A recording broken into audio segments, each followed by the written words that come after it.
अब तो ना बाप ने, ना तो बेटे न बाप की चिंता रही, माता पिता की तरफ कोई ध्यान नहीं है।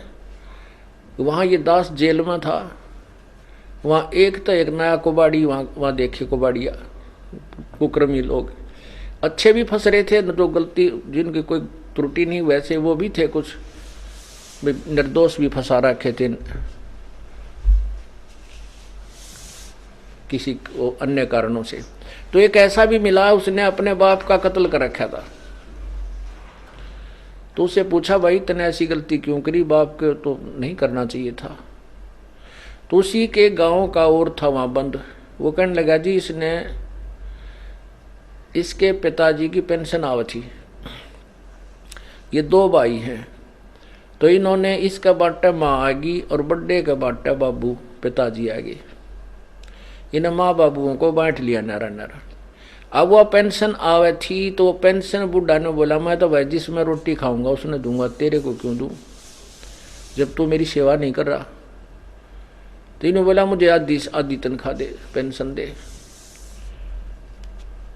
तो उस बुढ़े ने ना दी उसको, तो उठा कर लठ मारा सर में, बुढ़ा मर गया। अब उसकी वो जेल में बंद था। तो पुण्यात्मा ऐसा जुल्म हो गया। माँ बाप ना हम कितना, माता पिता हमें कितने प्यार से पालते हैं, आज जो छोटे छोटे जवान बच्चे हैं उनके पास पुत्र हैं पुत्रियां हैं, वो कितना सीने से लगाए फिरते हैं, कंधे पर बैठाते हैं, सिर पर बैठाते हैं, चूमते हैं, वो लाड करते करते पेशाब भी कर दे, सारे कपड़े में कर दे काम, और फिर भी बुरे नहीं लगते। और जब वृद्ध हो जाते हैं, जब वो बड़े हो जाते हैं, उनका विवाह हो जाता है, और फिर वो माँ बाप उनको अच्छे क्यों नहीं लगते, उनकी सेवा करने में उनको इंटरेस्ट क्यों नहीं है। इसका कारण ये है, ये नहीं हो सकता, क्योंकि इसका कारण है कि बुढ़े ने भक्ति ना करी।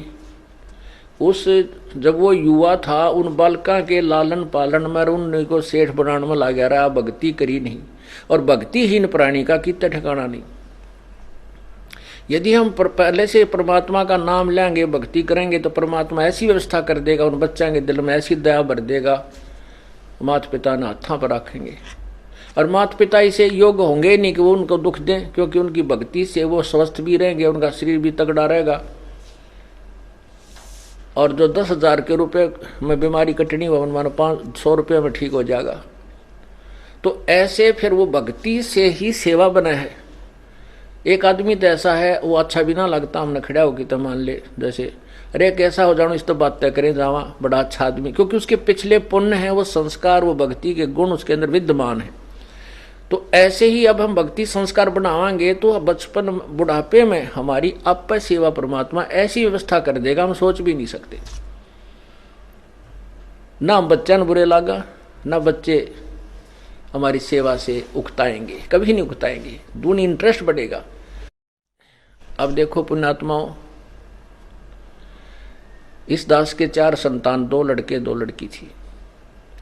यदि ये दास उन्हीं में उलझ पुलझ रह जाता, अब मुझे पता हुआ मेरी कितनी की खातिरदारी करें, वो खूब पता है मुझे वह क्या नेचर है उनका, कैसा उनका स्वभाव और क्या करते। अब परमात्मा के चरणों में आया हूँ, मेरे लाखों चेले बेटा बेटी हो गए। अब एक को कहता हूँ भाई जल लाना, 10 खड़े हो जाते हैं।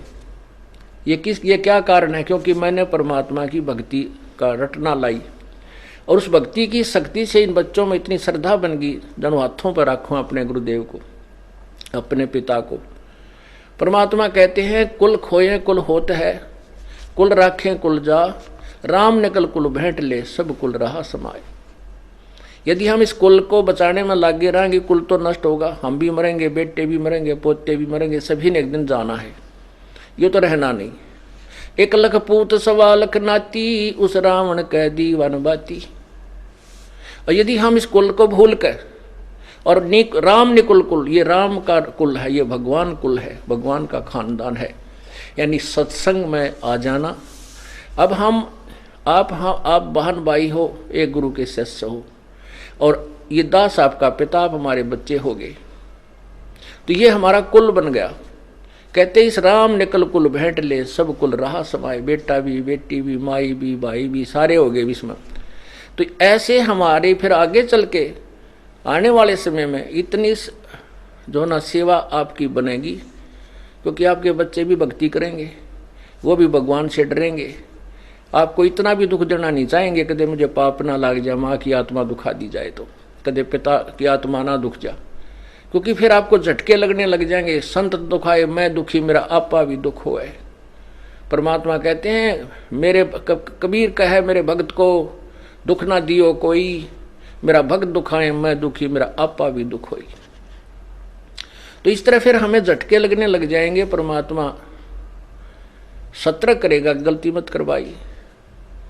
हमें जैसे हम मान लिया हमने किसी को दुख दिया, फिर हमारे को कोई हानि हुई तो विचार करेंगे लेट के, आगे वो गलती नहीं करेंगे। तो ऐसे समाज भी सुधरेगा और ये अपराध भी समाप्त हो जाएंगे।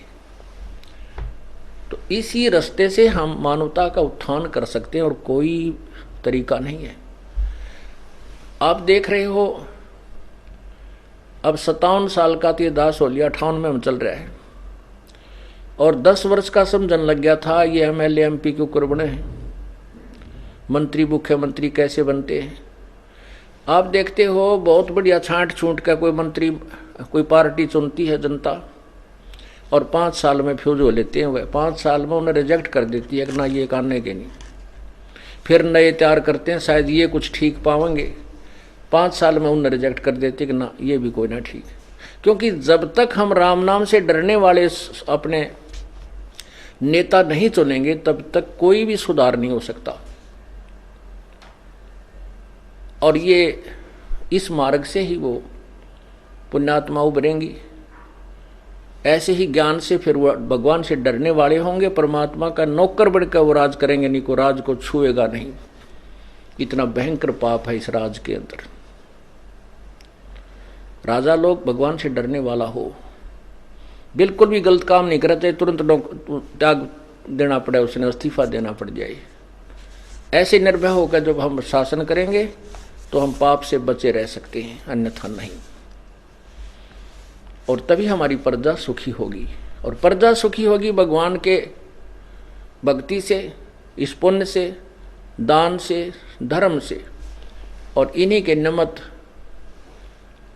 परमात्मा की कृपा से प्रभु समय पर वर्षा करेगा, हर तरह की सुविधा देगा। अब ये सत्संग जो ये जो कार्यक्रम चल रहा है भक्ति का, ये शास्त्र अनुकूल है, और ये 2 वर्ष बंद रहेगा लगभग 21 महीने। तो कोई वर्षा विशेष नहीं की प्रभु ने, दास अभिमान नहीं करता, विधान बताऊं हूं भगवान का। और जब से ये पुनः शुरू हुए हैं, मैं इस दास ने कह दिया था जब जमानत होने से 1-2 महीने पहले भी, वहाँ आश्रम अपना बरवाला मिल गया है और पाठ प्रारंभ कर दो। तो उसके बाद ये दास 30 अप्रैल को आया था। उसके बाद पूरा जेठ, जून, जुलाई, अप्रैल, मई, जून, जुलाई परमात्मा ने इतनी प्यारी बारिश करी। कहते हैं ट्यूबलों के पानी भी 10-10, 20-20 फुट नीचे चले गए थे। हाहाकार मच गई थी। समाचार पत्रों में भी आने लगे थे कि भारत के अंदर केवल 7 दिन का अन्न है अगर अकाल गिर गया तो। अब परमात्मा ने, अब जैसे आपने गीता जी अध्याय नंबर 3 के मंत्र नंबर 10 से 15 में सुना है कि जो शास्त्र अनुसार जो यज्ञ की जाते हैं तो यज्ञ से ही वर्षा होती है। जैसे कहते हैं सभी प्राणी अन्न से उत्पन्न होते हैं, अन्न वर्षा से उत्पन्न होता है, वर्षा यज्ञ से होती है, यज्ञ शुभ कर्मों से होते हैं, और शुभ कर्म इस काल के लोक में आए तो हमने ये कर्म करने पड़ेंगे। ये काल ब्रह्म से हमारे को ये कर्म लगे, और ब्रह्म की उत्पत्ति हुई अक्षर पुरुष से, उस अविनाशी परमात्मा से, और वो अविनाशी परमात्मा ही सभी यज्ञों में प्रतिष्ठित है। उसी को इष्ट रूप में पूज्य मानकर जो धार्मिक अनुष्ठान किए जाते हैं उनका प्रतिफल सही मिलता है। जैसे जड़ को सींचने से फलों को टहनियों को जो फल टहनियों को फल लगते हैं, तो ऐसे विधि शास्त्र अनुकूल साधना से ही वो हमें लाभ होता है जो धार्मिक क्रियाओं से होता है। तो वो एक इस स्थान के अतिरिक्त कहीं भी धार्मिक क्रिया नहीं हो रही, शास्त्र अनुकूल नहीं है। कर रहे हैं बेचारे उद्देश्य, आपने कल गीता जी में सुना था कि कोई तो ऐसे साधना कर रहा है, कोई ऐसे कर रहा है, और वो सभी इसको मोक्ष मार्ग ही मानकर कर रहे हैं, लेकिन वो शास्त्र विरुद्ध होने से व्यर्थ है।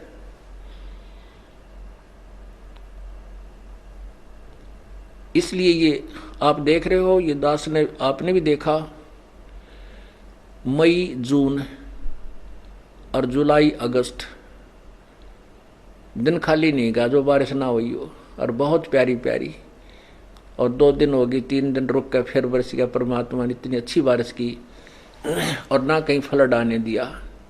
एक बार फ्लड के आसार हो गए थे, फिर परमात्मा की कृपा होगी, वो भी दया कर दी अपने बच्चों पे। अब पुण्यात्माओं ये समस्या आती है कि भी देखो, हम तो खरदान कर रहे हैं, लाभ तो सभी को हो रहा है, परमात्मा की सभी संतान है, ये आत्मा उसी प्रभु की है। अब जैसे किसान खेत में बीज बीजता है, फसल बीज रखी है, गेहूं बो दिया, और गेहूं में खरपतवार भी साथ होता है। अब उस पानी डाला जाता है, खाद डाला जाता है, वो एक एक पौधे को नहीं डालता किसान, वो पूरे ही एकड़ में डाल देता है, एकड़ में सिंचाई करता है, किले एकड़ों के एकड़ों में। तो उसमें क्या होता है कि वो साथ में खरपतवार भी उभरता है, वो भी बड़ा होगा, और वो बल्कि उस पौधे गेहूं से भी अच्छा हो जाता है। जैसे आपने देखा होगा, गेहूं जैसा ही एक और पौधा होता है गेहूं की फसल में, उसको जई भी बोल देते हैं। तो वो पौधा बिल्कुल मिलता जुलते, उसके पत्ते सेम टू सेम। उसका कब पता लगता है ये खरपतवार है या गेहूं है? जब बाल आवे, जब उस पर फल परिपक्व होता है, उस पर बाली आती है, जब उसको पहचान होती है कि ये गेहूं है और ये खरपतवार है। उसकी बाली में उसके परिणाम मंत्र होता है। अब जैसे परमात्मा सब जगह वर्षा करता है अपने, क्योंकि वहाँ उसके बच्चे हैं, उसकी आत्माएं हैं। कोई नगर खाली नहीं, आज कोई गांव खाली नहीं, खासकर हिंदुस्तान में तो विशेषकर हरियाणा और पंजाब, राजस्थान, हिमाचल प्रदेश, महाराष्ट्र, आंध्र प्रदेश, बहुत इधर उधर सभी इसके बच्चे जो उपदेशी हो चुके हैं। तो ये परमात्मा, अब जैसे किसान जब देखता है कि गेहूं के अंदर, और वो जो खरपतवार होता है ना, वो गेहूं से भी बढ़िया स्वस्थ पौधा होता है, ऐसे काले पत्ते बहुत सुंदर हरे हरे, और उससे कुछ लंबा भी हो जाता है। और जब उसका फल आता है, जब किसान माथे माथ मारता है, ये खरपतवार है, उसने पकड़ कर चोटी में तो बाहर काट के फेंक देता है। अब उसको आगे चल के जब आज हम भक्ति कर रहे हैं और हमें भी परमात्मा सुविधा दे रहा है, वर्षा कर रहा है, किसान फल फूल रहे हैं, किसान फल फूल रहे हैं तो सारा समाज ही फल फूल रहा है, सभी को लाभ हो रहा है, फसल जो है ना हर तरह की हमें वस्तु उपलब्ध हो जाती है। अन्न ही नहीं मिलेगा तो फिर हम यहाँ कार कोठी कति अच्छी नहीं लगेंगी, ना ये हेलीकॉप्टर सुहावेंगे, जब रोटी ये ना मिल है। सबसे पहले तो अन्न चाहिए इस प्राणी को, चाहे झोपड़ी में रहना पड़ जाए। तो इसी प्रकार जब आज दूसरे लोग भी इस वर्षा होने से जो नाम नहीं ले रहे, उनके भी ठाठम ठाठ हो जाएंगे, वो तो है उनके पूर्व जन्म के, और उनके भी कोठीकार हो जाएंगे, और भगत से भी ज्यादा वो फलते फूलते नजर आएंगे। लेकिन भगवान के दरबार में जो परिणाम, वो परमात्मा तो बाल देखेगा, वो परिणाम देखेगा, रिजल्ट देखेगा, वो भक्ति देखेगा। और वो जो खरपतवार हैं, यहाँ से वो बहुत अच्छे दिखे थे, तो उन प्राणियों को तो नरक में डाल देगा और आपको अलग रखेगा। जैसे किसान खरपतवार को अलग पटक देता है और गेहूं को भिन्न कर लेता है, ऐसा फिर आगे चलकर आपको इसका लाभ मिलेगा।